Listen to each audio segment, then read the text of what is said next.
Good morning, everybody. Good afternoon, good evening, depending on whereabouts in the world you are. And welcome to our Training Journal webinar. And as you can see, we're into December, so we do have to have a little bit of Christmas cheer, even if you're a bit bar humbug. Now, this is me. I am Jo Cook. I'm the Deputy Editor of Training Journal. I really enjoy these webinars that we have with everybody, including yourselves. This is all about conversation. I love this quote from the late and great J. Cross. And the whole idea of these webinars is it's about conversation. It's about having a chat between us, whether that's in the chat window or on the microphone. It's entirely up to you where this conversation goes today. Let's have a look. We've got that chat window. Most of you have been using that already. Please feel free to use that anytime with each other, with us, to make a comment on what's being said.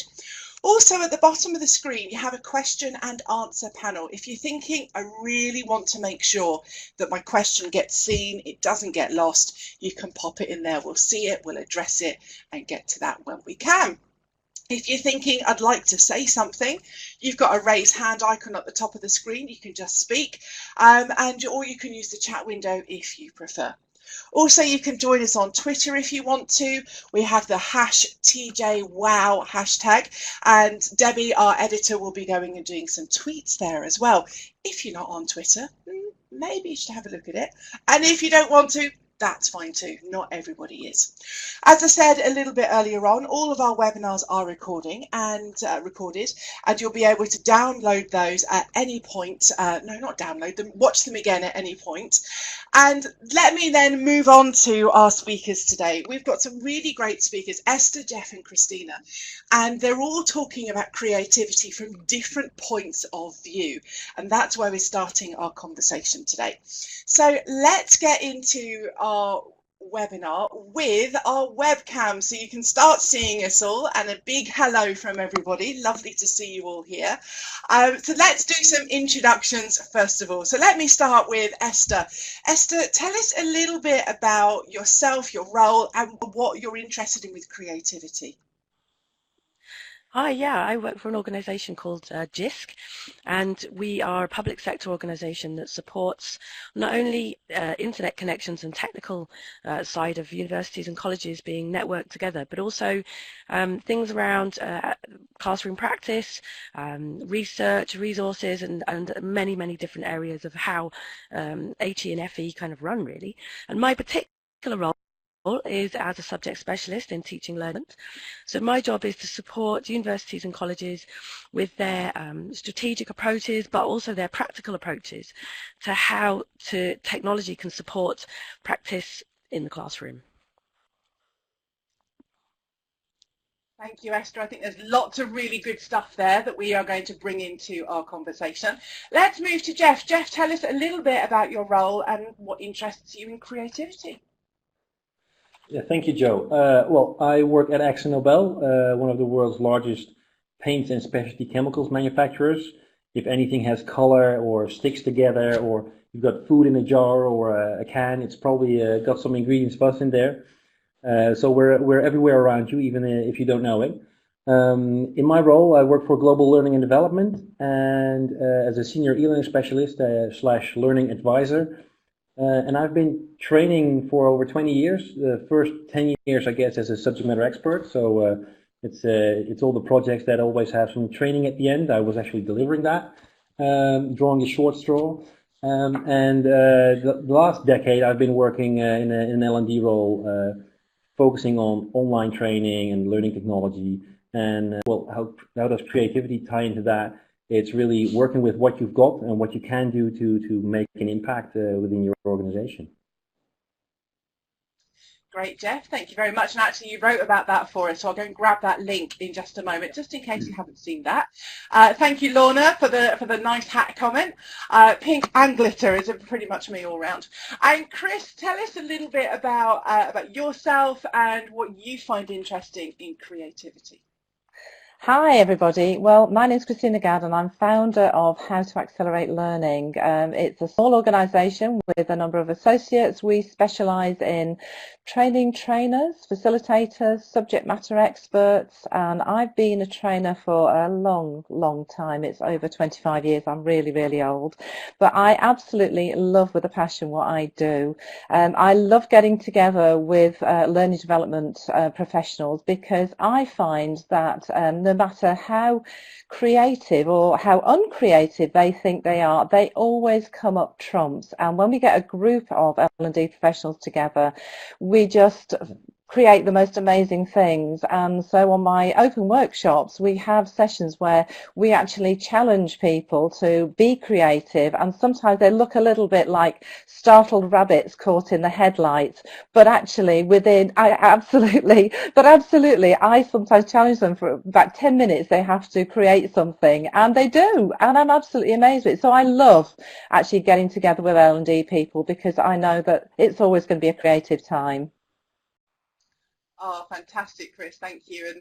And I think it's a really interesting area, creativity. I wrote about that for this month's training journal, about how we can often say, oh, I'm not creative, because we think, oh, that means artistic. And I kind of talk about my mum, who always says she's not creative and not artistic. And maybe she hasn't got like natural drawing flair or anything like that. And maybe the colours she put in the living room was a bit questionable. I will give her that. But you know, she makes cakes and she does knitting, and she did loads of activities with kids when she was a childminder that the kids never did at home. We've had kitchen floors full of shaving foam and loads of laundry detergent made into kind of gloopy lava and stuff like that. That to me is creativity, and it's about recognizing that and harnessing it. So everybody in that chat window, please let us know, what are your challenges with creativity? Is it technology? Is it conversations with people? Is it how do I get my head around doing this particular idea, this particular thing? Let us know your thoughts and questions, but also share your successes, share your ideas of where you were thinking, I'm a bit challenged, but then you came up with a different way of thinking. So let's go to Chris first. What do you find, Chris, that those people who are challenged, those rabbit in headlight look, but after 10 minutes they come up with something? So what does that feel like for them? What's the feedback they give you? I think they generally come back and say, I was absolutely scared out of my wits, because I sometimes what I do is I'll have some resources which I scour pound shops and other such places to come up with different resources. And I've got something here. Can I show it now?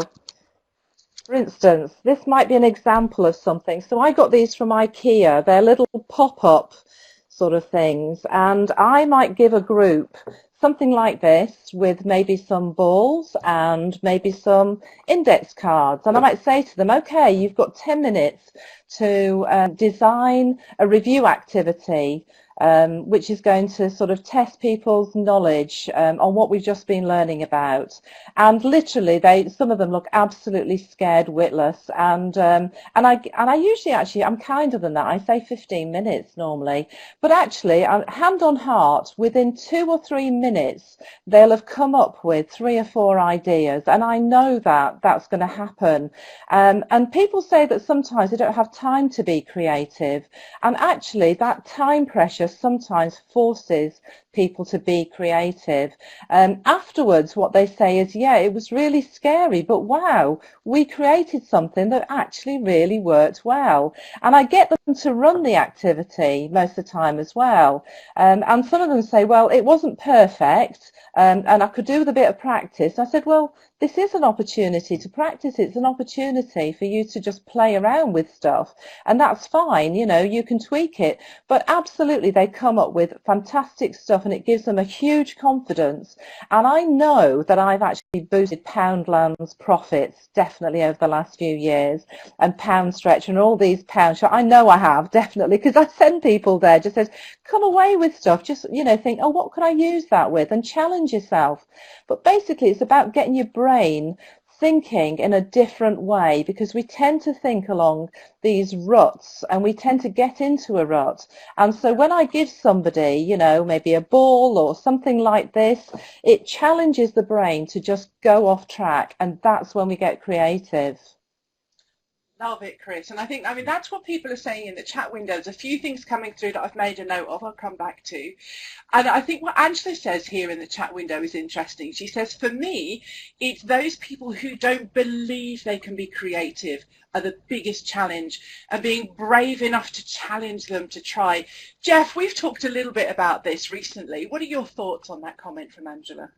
Well, I actually like that comment a lot because I do this.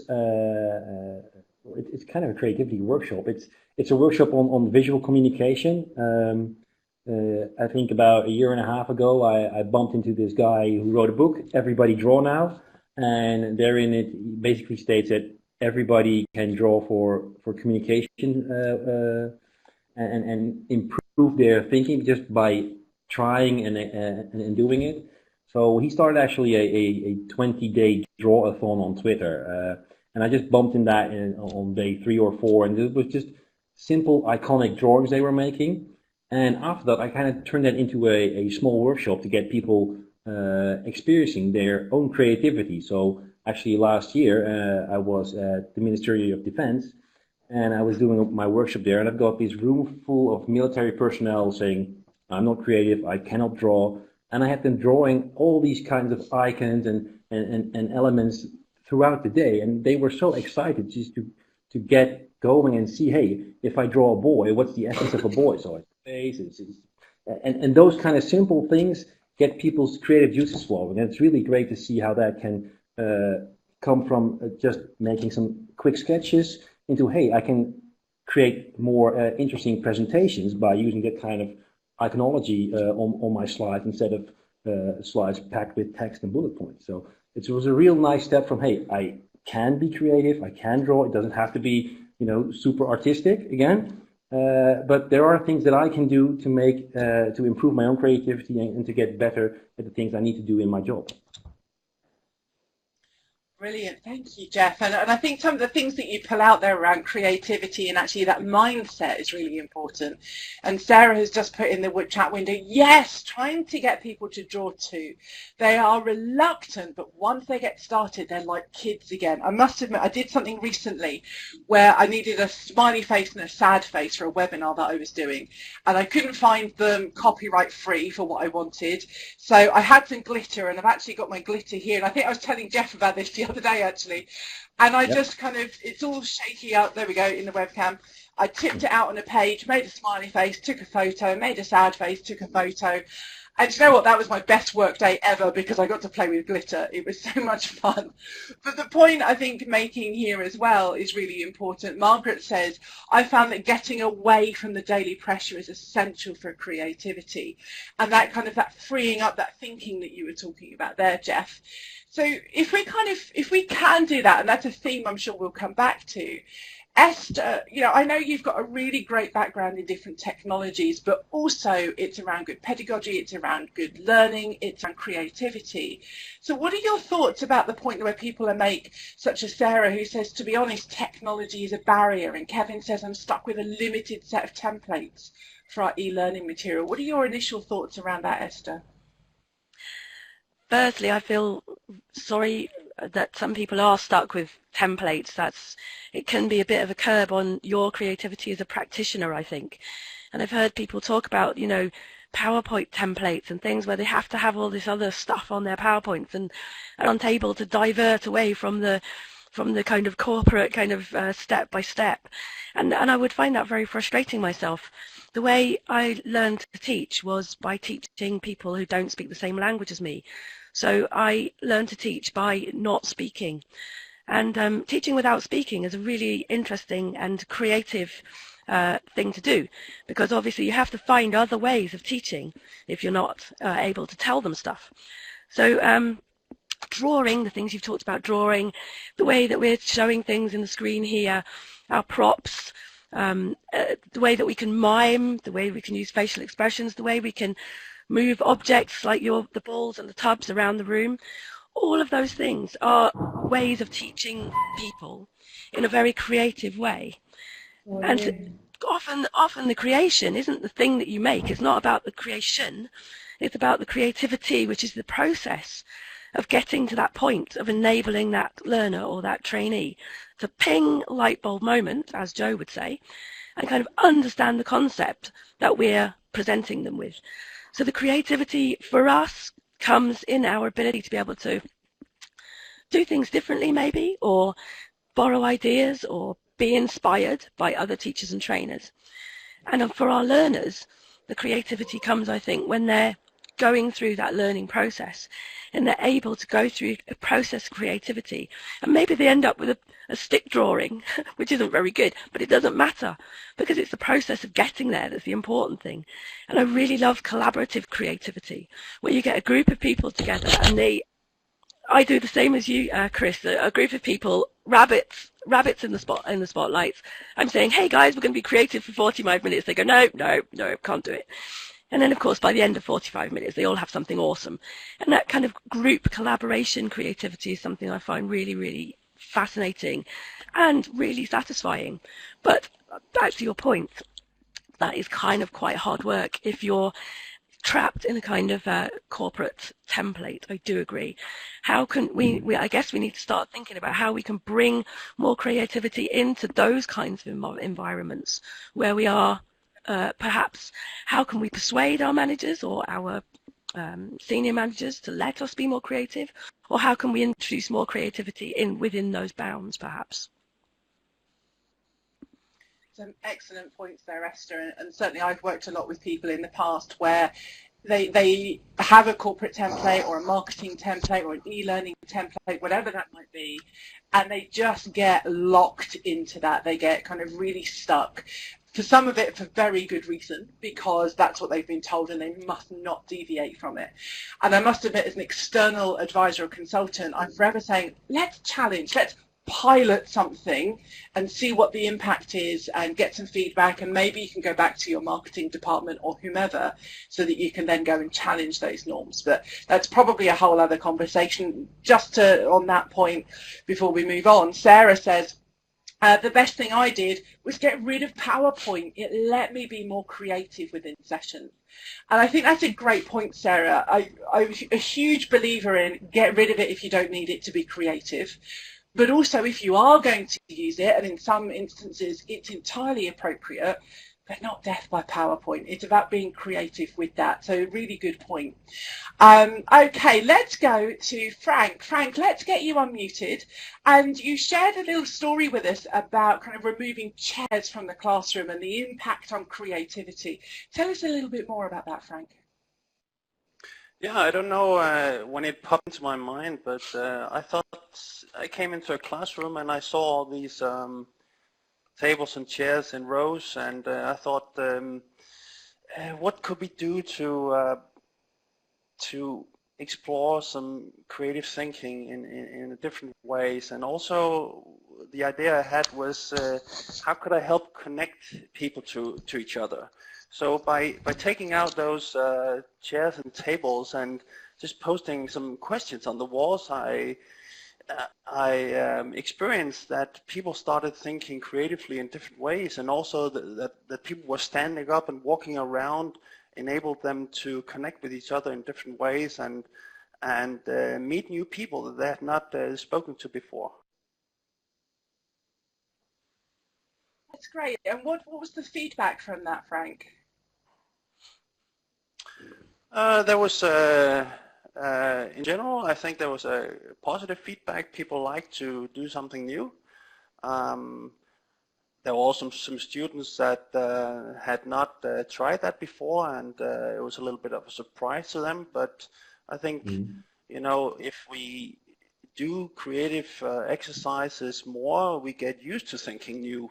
And if we're used to routine, we get used to routine. So it's about just going that step and taking that chance, and so we get used to thinking new. Yeah, that is such a great story, Frank. Thank you for sharing that. And I wonder if in the... Sorry, Frank, go ahead. You're welcome. Thank you. And in the chat window, have you done something similar to Frank and you've had great results? Have you done something similar and it's been a disaster? And I always like to think we can learn from disasters or failures as well. I've certainly done my fair share of activities and afterwards gone, oh no, that didn't work. But what can I do to make it better? What was the success within that? Chris, you say the layout of the room has a huge impact on interaction. Tell us a bit more, Chris. So for years I've been using either sort of like a U-shape or I've been using cabaret style, and in my Train the Trainer, which is called the Learning Loop, I use sort of a table in the centre of the room. There's no sort of formal front of the room, which sort of puts people a bit sort of like, what are we supposed to do? Where are we supposed to face? And they come around and sit around a table, so the focus is on each other. And what I've found it's actually done is it really, really gets discussions going really, really quickly. I don't do an icebreaker within this Train the Trainer, because what happens is as people come in, it's a bit like if they were coming to my house. I wouldn't suddenly say, oh, we're going to do an icebreaker. You know, if I invited people around to dinner, I actually say hello to them and I say, oh, you haven't met this person, come and talk to them. You know, it's much more natural. And so I encourage them. Also, we've got tables around the room in which there's resources, and so I encourage them straight away to be curious. And I think the thing is that when you're trying to set up people to be creative, there's that curiosity. You've got to spark off that curiosity. What am I going to be able to do? What could I do? What are other people doing? And they go off and have a look around the room and explore, and that sparks off the creativity. So the layout I found has been amazing, and I'd love to do some research on it in terms of, you know, the impact of it, because I found with working with in-house teams, we seem to get much deeper into issues than I have done previously. And I'm sure that's down to the setup and the layout and how we start things off as well, how you just, you know, do the setup initially. Fantastic point. Thank you so much, Chris, for explaining that, and some research around that would be absolutely fascinating. Jeff, you commented on this in the chat window as well about comfort zones and stretching people. Yeah. Tell us a bit more. Yeah, I actually had a great conversation with some people about this, and got an email from Anna Abramowitz, who was actually talking about this kind of thing as well, changing up things during workshops and how that works or doesn't work. And you know, we did this exercise where we had people on different sides of the room, and say we had statements so they could cross from agree to disagree. That worked really well. But Anna also shared an example where she had someone said to her that they were in a workshop and everybody had to take their shoes off, put them in one big pile, and everybody was just totally distracted and so far out of their comfort zone that the whole workshop didn't really work well. So it's really about getting a good feel for what works and what doesn't work, and experimentation is good, but you need to be mindful that if you go too far, it could have the adverse effect and you'll lose your group. Absolutely agree, Jeff. I've been putting together the Training Journal virtual Christmas party for Friday, which I will tell you more about at the end of the session. And it's been absolutely amazing because I've obviously got my Christmas hat, but also it's like, what activities should I do? How should we do them? You know, what's the use of the technology? How can I use the technology differently? And I think Chris's point about I wouldn't do an icebreaker at a dinner party. I was thinking, well, I want people to get to know each other and networking, but how do I do that in a party situation that's virtual? And it's all about having the technology that you can use to do an activity that has those underlying things. And also then kind of the activities not pushing people too far out of their comfort zone. Some of the ideas I've had are totally stupid and I'm not going to do, so I'm with you on that, Jeff. Esther, what are your thoughts about this?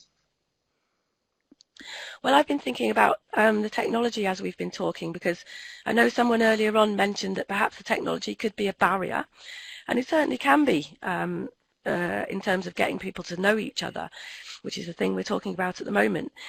Some people are very, very networked. Some people are very, Twitter, for example, is a fantastic community. We can all, some of you even met on Twitter originally, before you even met in real life. So, you know, communities, online communities can be amazing ways of bringing people together. And certainly in my job, which is to use technology to support teaching, learning and assessment, the technology supports the way that I get people to participate. So in other words, I could get them all doing a quiz, like something like Kahoot. I don't know if any of you have come across Kahoot. It's an amazing thing. They can be competitive with each other. You can get them into teams. You can they score points. You could give them prizes at the end. There's lots of kind of things they can do on their phones, basically. So if they're live in the room with you, they can do them on their phones. If they're at a distance, they can even, some of these quizzes and the tools can be used at a distance as well. So actually, if you bring people together, sometimes in groups, maybe if they've only got a couple of phones between them, or individually, you can use the technology to support inclusion. And the point I was going to make about that was that bringing people in using technology can be a wonderful way of allowing people to express themselves. If they're not very good at expressing themselves or not very confident expressing themselves in a face-to-face or using their voice, sometimes they can tweet or send a message to you in a different way, and they can express themselves and participate and be part of a group, and the ice can be broken. Obviously, the flip side of that is if somebody isn't digitally included, doesn't have digital literacy skills, and are not confident, and then they could be excluded. So it always depends on your group, and it always depends on making people feel comfortable, but bringing them together perhaps sometimes with more confident people if you want to bring them over some of their barriers that they have. That's a really great different examples about what can we concentrate on, what do we need to be aware of. Please take advice from, I think it was Craig Taylor who maybe said this to me at one point. Jess, I think he mentioned this in Berlin as well, of, you know, never let the fact that one or two people can't access it stop you doing something technology-wise to make it accessible to lots of people. And on this point, Jeff, I know that we've talked about in the past, and you commented in the chat window about using PowerPoint for graphics because you don't have Photoshop, for instance. Now, nobody is ever going to put Photoshop and PowerPoint in the same category for photo editing because they're so different. But the key thing here that I'm hearing from you is use what you've got, adapt to what you have available. Tell us a bit more. Yeah, well, one of the big challenges you always see in businesses is that you have software limitations or bandwidth limitations or hardware limitations, any sort of limitations. You've got them at work. It's usually when you go through that revolving door on Monday morning, you step into a different world where technology works like it worked a decade ago. And it's really about making the most of what you've got. I think Jane Bozart said it during one of the sessions in Berlin. It's looking at what a tool can do in essence for you and taking the most out of that. So, for instance, I've been working on getting some performance support going within AkzoNobel the past year because I believe extending classroom into the workplace makes a lot of sense. And I've been talking to electronic performance support vendors, looking at their tools, but I'm not getting a pilot project going just yet. But I do want to have people access some sort of tool and get them a feel of what performance support could be. So we have SharePoint 2007, that's like a decade old. And I've just looked at the best elements of the various vendors and recreating that sort of information structure. And now I've got our leadership program starting offering performance support on our SharePoint intranet in a accessible format. It doesn't have all the bells and whistles you get from a proper tool, but it's a great start to get going. And the same thing with job aids, right? I might want to have some really great visual templates or interactive job aids, but hey, if I can create a couple of good Word documents, save them as a PDF, and make them available to people, that will work perfectly for them, as long as it contains relevant content. So it's really about getting the most of what you've got and then thinking about how can I use this to my advantage. Great, Jeff, and that's something that I think is a really important, powerful message. I can see Esther nodding away there as well. I talk a lot about this in terms of kind of webinars and virtual products as well. People often say, well, such and such a product is amazing, how can I get that? And it's like, well, stick with what you've got. If you've got a different product, start there and make that work really well. And Neil in the chat window says, yes, Jeff, technology is not the only solution. Leverage what you've got. Thank you very much. Now, speaking of technology, the other thing I think is really important as another message that's coming through there from what Jeff is talking about is going where people are. Now, Chris, you have started a creativity flash mob on Twitter. Yeah. Tell us a little bit about that and about kind of why is it working through Twitter, direct messages, and what's the outcome of that? What's been the feedback? Yeah, I mean, I came up with the idea of a creativity flash mob a number of years ago, and it was in a physical sense. I suggested to people that, you know, if you've got a creative problem or a challenge, that you get people around your desk, you know, you just see who's available, you have a 10-minute time limit. And I was telling somebody about it was Jane Harrison on Twitter, and she said, oh, well, why not do it through Slack or Twitter or whatever? And I thought, that is just brilliant. And within Twitter, there's a place where you can have conversations with people, so you can invite up to 50 people into a conversation. So I thought, well, let's have a go. Let's look at all the people that I interact with on a sort of, you know, quite frequent basis, and who will always have some ideas. Start with those and then add other people as well. And obviously you're included there, Joe. So, and it's been fantastic, because the minute I started it off and explained to people what it was going to be doing, it's just sort of like run on its own. And I do contribute, but I don't have to be there. And so basically we've got 50 people within a conversation, and somebody will pose a question. Whoever is around will see a notification that there's a question being posed, and within a few minutes, normally people, you know, somebody will have responded. Out of those 50 people, somebody will have responded, and it's working well. And I think it works well within Twitter because it's so immediate. I sort of shied away from doing it on Slack because it's almost like you're taking those 50 people onto another platform. And I think the reason it works on Twitter is because they're already on there and they can just immediately respond to it. They don't have to go anywhere else. I know it's limited to 50 people, but actually it's working. And I've started off another one. So I've got 2 creativity flash mob conversations going now because I couldn't add some people, so we're starting that off, and that's been a bit slower, but I think as we add more people, again, that'll gain momentum as well. But it's been brilliant. Really enjoyed it. It's been great. It has. I shared a link there because you wrote something about it for us, which is really lovely.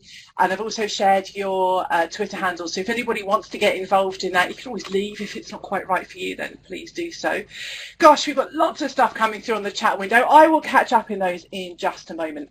What I've got now is a question I'm going to start off with for Esther, and then see if anybody else has got a thought on this as well. So this is from Richard. Richard says, Esther, in my experience in the public sector, people's role and responsibilities are constrained by job specifications and terms of reference, and there is no incentive for creativity. Too often, staff work in silos. How did you initiate creativity in your workplace? That's such a good question, because it's my job to initiate creativity in other people's workplaces, which is even more tricky, really, because you have to go in and say, people can feel threatened if you go in and say you're doing it wrong. And they can be threatened if you say, here's some technology, let's get into the 21st century. So what you have to do is quite a lot of psychology, quite a lot of hand holding and arm hugging. You have to do quite a lot of demonstrating relevance. You have to do quite a lot of persuading people that it's in their own interests to develop as a professional. And you also have to appeal to their better natures in terms of things like accessibility, employability, and digital literacy. Because if you're a teacher, your job is to enable that learner to learn. It's not your job to tell them stuff, although that is part of it. What your job is to do is to make that person into a fantastic learner who knows how to learn independently, and who can then use those skills, perhaps for employability, perhaps they're a retired person, whatever their situation is, to use those skills for their lives. So it's a matter of persuasion. I've always said I'm a salesperson. And I have to go into an organization and I have to persuade them that this is what they want to do for all the reasons that I've just outlined. And for the good of our learners, be they in higher education or further education or work-based learning, those learners have to go out into the world and function. And if we refuse to teach them Facebook, and we say, no, technology is not something that I am prepared to include in my teaching and learning practice, then we're doing a massive disservice. It would be like saying, I don't want to do any kind of numeracy, or I don't want to include any kind of literacy in my my curriculum, in my teaching practice, in my assessment. It's not, I don't think it's possible to leave out digital literacy skills now in our teaching and learning practice. I don't know if that quite answered the question, but it has been a challenge. I feel like I've been a psychologist and a counsellor and a teacher and all sorts of other things when I go into a room full of people, some of whom look at me like this, yay, some of whom look at me like this, oh my God. So. Brilliant. Thank you very much. I noticed, Chris, you've put your halo on now, which is excellent. Jeff, what are your thoughts on this about supporting creativity in learning and development? Yeah, I think Esther, well, I think what she tells us probably reflects with a lot of us. But what I also see on the positive side of that is if you are able to support them to get more creative in their roles, they're often quite happy with that because there are other people, and we were telling it ourselves, see the limitations. If I go out and tell people how they can create a better presentation, or even how they can create their own training materials. One of the things that I've been doing in Axe Nobel for the past, I think, 7 years is running a user-generated content program. So basically, I facilitate an e-learning authoring tool, Articulate Studio, which is really simple. It's PowerPoint-based. I give them some templates, which are absolutely beautiful. And a lot of people love that because now they have the ability to create e-learning instead of just classroom training at the end of their project. So they can have training available 24/7. They can make it as relevant as it can be. And I, from Global L&D, am facilitating them with the proper tools and everything they need around that to support them to be more creative in their roles as a subject matter expert, bringing that knowledge into the organization. That's great. And any thoughts to continue that conversation, Chris, before I move back to Esther with another question? Yeah, I was just going to go back to your point, actually, Joe, that you made at the beginning about what creativity is. And I think that's a key thing to be able to actually explain to people, because sometimes creativity is actually taking something that doesn't work, tweaking it, and making it work, and that's creative. And so I like to give examples. There was one time I worked with about 20 police people, and I asked them at the beginning of the day, how creative do you think you are? And who thinks they're creative? Put your hand up. And we had about 3 very reluctant hands that went up at the beginning of the day. Now, during the day, what I did was I sort of, first of all, we talked about what creativity is and what it isn't, and how it can be just tweaking things, how it can be looking at mistakes. By the end of the day, I had probably about 17 of them putting their hands up, because what people need to do is, how do you be creative? So I do help people to be more creative by, for instance, the props, giving them props or whatever. That's great for trainers. But for instance, there are other creativity techniques that I use, and I teach people how to use them either on their own or in groups, so that they can disrupt that thinking. And that's the key thing about creativity, is disrupting your thinking from those ruts.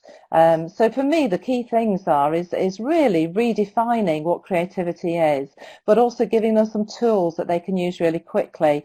And there's one tool that I use, and it's called Build a Connection, and people start generating ideas very, very quickly. They'll have about 15-20 ideas within 10 minutes.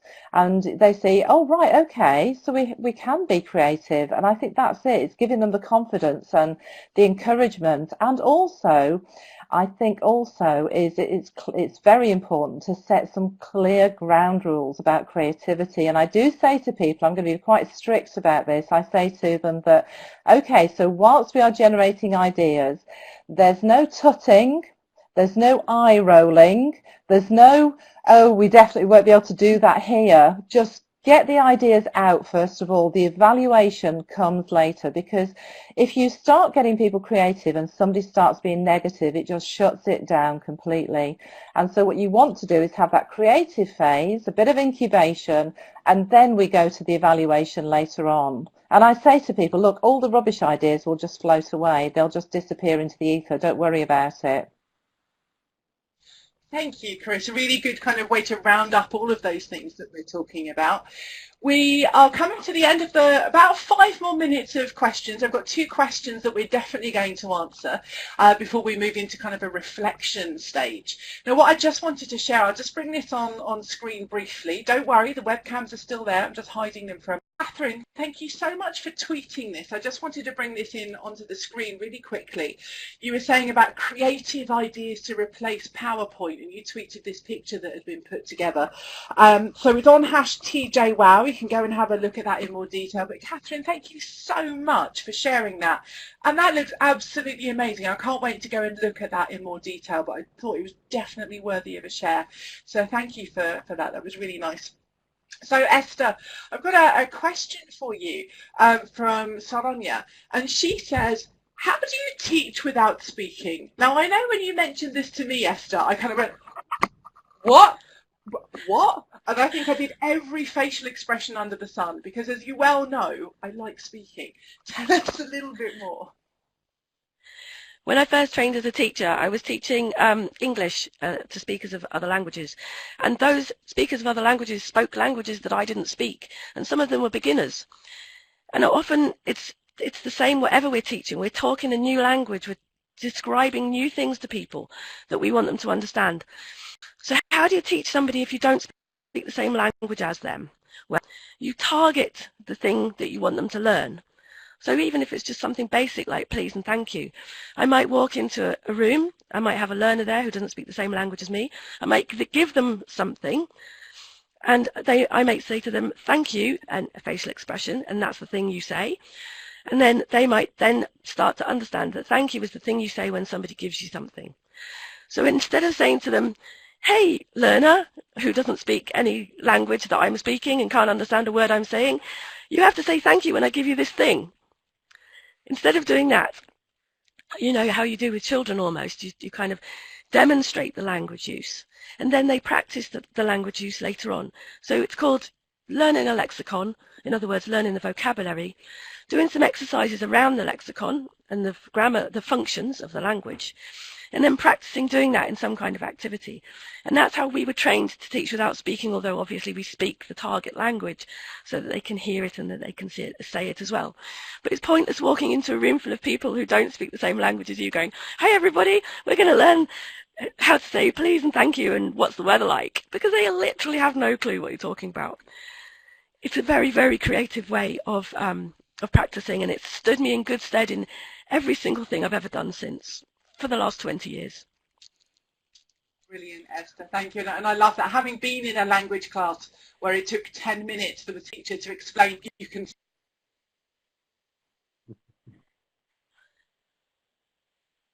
Just it.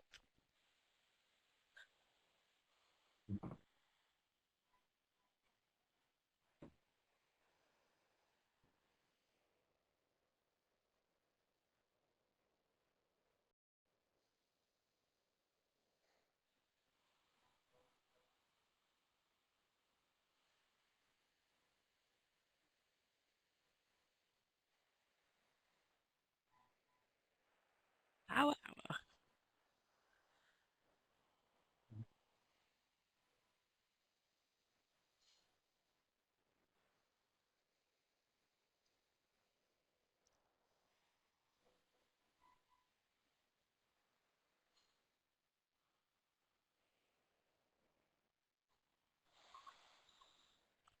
Well, can I say that you are the master of webinars, Joe, and I learned so much working with you, to be honest. But for me, I think top tips are make the visuals interesting, you know, arouse curiosity, and try and think of all the possible ways that you can involve people by asking questions, have chat boxes, get people interacting. Don't give them a minute to be able to log on to their emails, basically. So great visuals and interactivity, I would say. Thank you, Chris. Now, Jeff, you shared a couple of things in the chat window. Anything you want to add verbally? Well, yeah, well, first of all, I think the format is great, and it's really about being there for your audience and not for yourself, and doing that in any means possible, so with or without visuals, but if you use them, make sure they're meaningful. You know, people who still do PowerPoint webinars with all text on screen say, well, you can read this and then read it anyway. No, stop doing that. Make it compact, make it relevant for the people, and that they'll love you for it. And the chance to interact, just like you see in this session, is just is also a simple thing. I actually started attending a couple of webinars from Articulate, the tool that I use, and first thing I noticed, hey, wait a second, where's the chat window? I want to ask questions. I want to interact with the rest of the people here. And they didn't have that option, so it's really something powerful that you shouldn't neglect. Awesome, Jeff, thank you. And Esther, what are your thoughts? You already shared about every 3 to 5 minutes in interaction from the Certified Online Learning Facilitator course by the Learning and Performance Institute. Any other thoughts, Esther? Just to mention that the COLF course actually teaches you how to teach as well. There are very many courses that don't actually teach you how to teach, even though they say they do. But the COLF course is one of them, like teaching English as a foreign language, which actually gives you the techniques to use in the classroom or in the virtual classroom, which is why it was so impressive, really. So that's the whole thing about interact. I completely agree. I can't really say any more than you've already said. The image is massively powerful. Appeal to their emotions. You get them emotionally involved with you when you show them an image, which triggers things in their, hopefully good things, in their minds. And the thing you said, Jeff, as well, which was about, it's all about them. It's not about you. I haven't come in this room to lecture you and tell you all the cool stuff I know. I've come in this room to help you learn and understand and facilitate that process happening. Absolutely brilliant. I completely agree with all of those things, and there's been more shared in the chat window as well. So Jeff has shared something from Don Taylor. So Don Taylor on the Learning Skills Group webinars, absolute master of the webinar, certainly. Neil has said chat, annotate, screen share, feedback buttons, invite and use the microphones, camera if you have the bandwidth. Yeah, absolutely.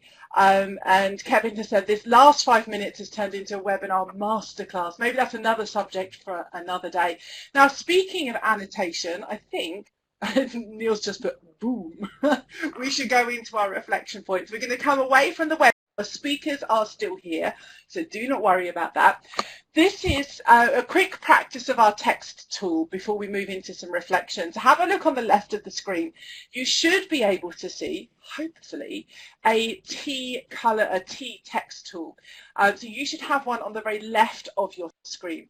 If you go and click on that, what you should then be able to do is just type on the screen, perhaps type your name, and then click one more time on the screen, and then you should be able to reveal your writing to everyone.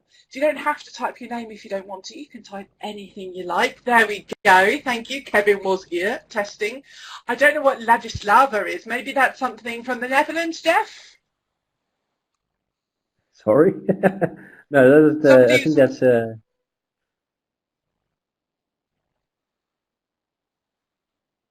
knows? Who knows? So also we've got, if you're thinking, oh no, my text is on top of someone else, we've got an arrow tool so you can go and move your text around. It's going to come away of your screen. If you go and click on that, what you should then be able to do is just type on the screen, perhaps type your name, and then click one more time on the screen, and then you should be able to reveal your writing to everyone. So you don't have to type your name if you don't want to. You can type anything you like. There we go. Thank you. Kevin was here testing. I don't know what Ladislava is. Maybe that's something from the Netherlands, Jeff? Somebody.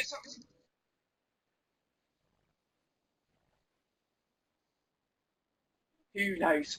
Who knows? So also we've got, if you're thinking, oh no, my text is on top of someone else, we've got an arrow tool, so you can go and move your text around. And so we've got lots of people saying, Ladislava, shortly Vladka, regards from Prague. Okay, so maybe that's kind of thank you and maybe short goodbye. A lot about Twitter, and it is what I had for them. Got the Kahoot site ready to look at after this. Fantastic. Now, who was it mentioned Kahoot? That was you, I think, Esther. So I think there's some good points there. Loved the flash mob idea. Brilliant. So if you want to know a little bit more about the flash mob, you can just tweet Krystyna, or you can tweet me as well. We can add you to the creativity flash mob on Twitter. And if you get to a point where you're thinking, sorry, that's not for me, it's no, not my cup of tea, I think that's you can always leave. Chris, well, what are some of the things that you've got out of that creativity flash mob yourself?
Oh, brilliant. Thank you, Chris. And I think that is that Nike. Is it Nike, that Nike way, just do it? Or is that Adidas? Yeah, just do it. It was Nike, wasn't it? And somebody's already put that on the whiteboard there. I love just do it, which is absolutely excellent. Gosh, what are some of the other things we've got? Somebody said, I think it's moved, yeah, I've got about 50 links opened. I need to review them all and learn from them and probably get onto Twitter too. And somebody else has responded, haha, me too, which is excellent.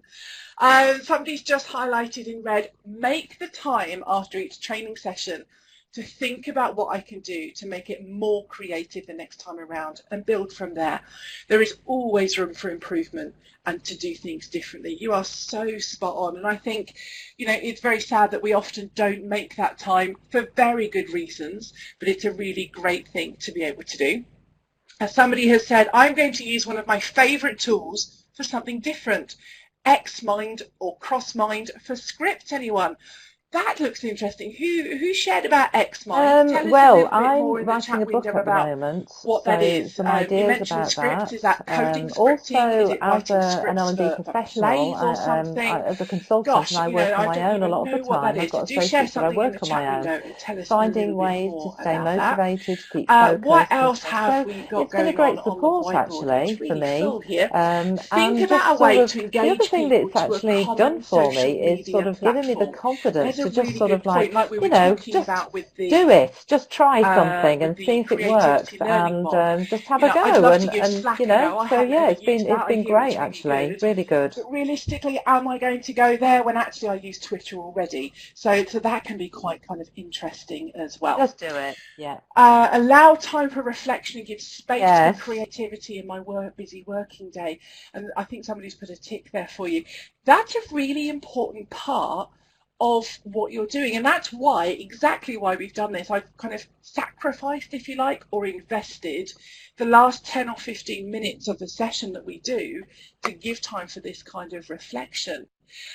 So Jeff, I think we talked a little bit in Berlin about reflection, and certainly kind of when you had your train journey home from Berlin. I know it's about 6 hours for you. What are your thoughts about reflection?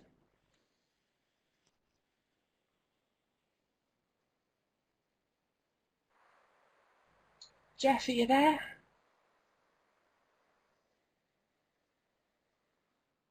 Can you hear me all right? Yes, go ahead, Jeff. Hello? Okay. I had some connection issues. So yeah, no, totally. I think the next to conversation, reflection is next big, powerful learning tool that we have. I don't think we take time enough for it. I see it in our business where we go to meetings and go from one meeting to the other, while it would actually been so valuable if we sit down after the meeting for 30 minutes. So if you have a vendor or discussing contracts, so really talking through those action things.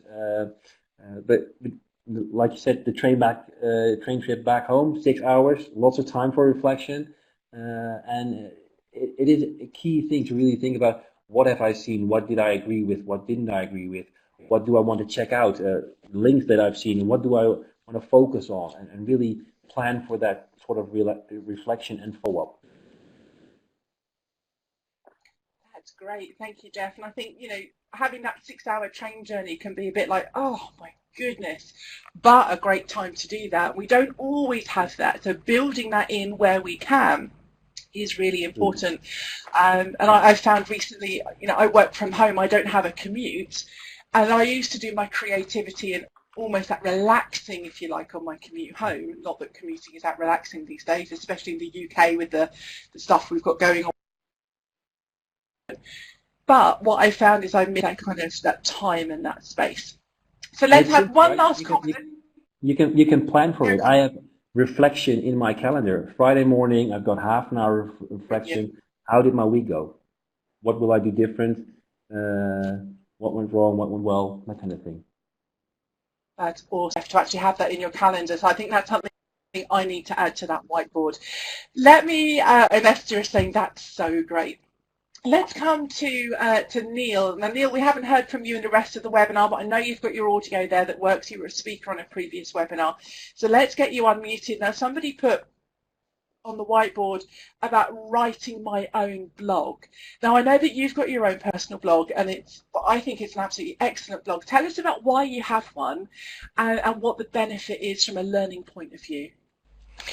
I think it goes directly to Jeff's point there about reflection, and I think as a facilitator, it's an enormously powerful tool to offer out to your learning group.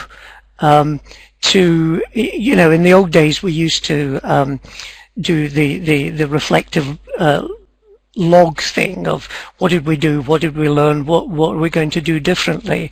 And I think by actually putting it out there, by working out loud, if you like, on the internet, in a social media type format, actually sharing what you did, what you learned, and the impact that has had, and what behaviors that's going to help you change, I think is enormously powerful. I tend to write my own blogs either as a result of things like this, where it's triggered something that's made me think a little more deeply, or it's made me go off and try something else, and then I've come back and thought about it and articulated that.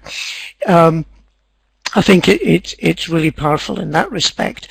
But I think equally, you know, if people are using things like Twitter and things like that, there are other ways of blogging. You know, if you look back to when Twitter first came out, it was almost marketed as micro-blogging in 140 characters. And I think if you take the attitude that with Twitter, if I'm doing that sort of thing, it may well be that the 140 characters isn't enough, that you've got more you've thought about more, you've got more to say, or you want to learn more, you want to raise more questions. And a blog's a great way of sort of extending that reach, and it creates a different kind of dialogue. Equally, you can use tools like Storyfy to curate the tweets from an event like this, and then add your own narrative around that. So it's around just expanding out the experience, I think, and building on that reflection and turning it into something that has more relevance and impact for yourself, but equally for other people. Oh, what brilliant, brilliant points you made. That's why I always like to get you on the microphone, Neil, because you always have such great points to make about how we learn, about how we share, and about how we can do those things more and better in the future. Thank you so much. Thank you. And people are saying that in the chat window as well. Gosh, there is so much learning and action points on that whiteboard, and we'll share that on our website as well, on the Training Journal website. We'll tweet about that afterwards on TJwow. Esther, thank you so much for sharing about Storyfy, and I shared a Storyfy link earlier on that actually Neil had put together on a previous session, so hopefully you can have had a look at that. We're at time now. These things go so quickly. Thank you so much to Esther, Jeff and Krystyna. What an absolutely fabulous conversation from them all. Huge round of applause. Thank you for sharing, for keeping up with what's going on with the questions. Really amazing stuff. As I say, the session will be available on our website. You can go and have a look at that at the recording link and go share that with people if you want to. Those of you that aren't on Twitter, hopefully some of you will be getting on Twitter soon. Please do join us again. We've also got a forum where you can go and have a look at a few things. All these links are available in that kind of links box at the bottom of the screen.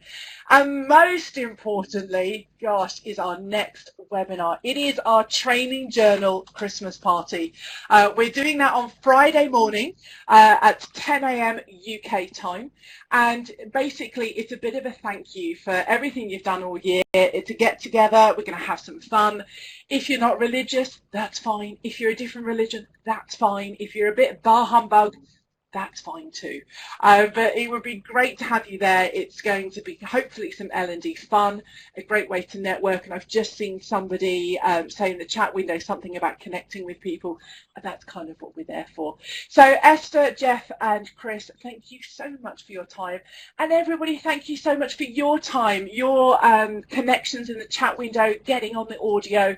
Absolutely great session with you, and hopefully see you on Friday. Thank you very much and goodbye.